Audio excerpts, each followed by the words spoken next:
Happy Sunday everyone, and welcome to this week's Sunday message. For those of you who tuned into last week's message, you would have known that we discussed the prodigal son. And in this week's message, I want to continue on this theme because that passage of scripture is just so filled with so much goodness. So I wanted to do a part 2. Now, for those of you who are new, I'll just quickly summarize. In the Bible, in Luke chapter 15, there's a story of a prodigal son. And what happens is the son asks his father for his inheritance early. Normally, in that tradition, in that culture, you'd wait for the father to pass away before you receive your inheritance. So that's a great disrespect by even asking his father for it, because it's almost as if he's wishing death upon his father.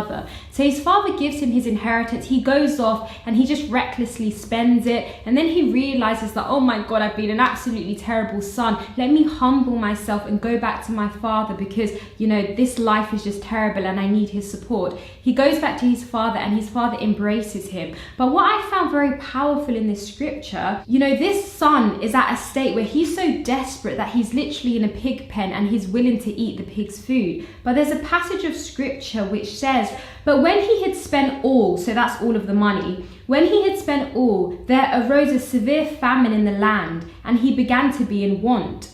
Then he went and joined himself to a citizen of that country, and he sent him into his fields to feed swine.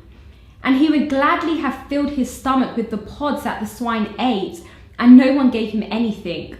But when he came to himself, he said, how many of my father's hired servants have bread enough to spare, and I perish with hunger? I will arise and go to my father. And I love that part of the scripture that says, but when he came to himself. And I just want to encourage and empower you today that you can choose to come to yourself. Sometimes we're in situations that may feel so terrible and we're thinking, how am I going to get out of this? But just as the prodigal son was in a less than ideal situation, he came to his senses and he said, no, I'm going to go back to my father. I want to encourage you that whatever circumstance you may feel like you're in, where you may feel like you've digged yourself a rut, you have the power to say, no, I'm actually going to get myself out of this. I'm going to make a different decision to get a different result. And the reason I say this is because we ultimately are a sum product of the decision and the choices that we make. We can say, woe is to me, but largely many of the problems that we have in our life are because of our own poor decision making. And even though that may sound harsh, that is the truth. And it's actually quite an empowering truth, because if you know that bad decisions have led you to a bad situation, that means that the right decisions can lead you to a better situation. So I just want to empower you that you always can come to your senses and choose to do something different to get a different result. So I hope you guys are having a wonderful Sunday, and I'm wishing you a great week ahead. Happy Sunday.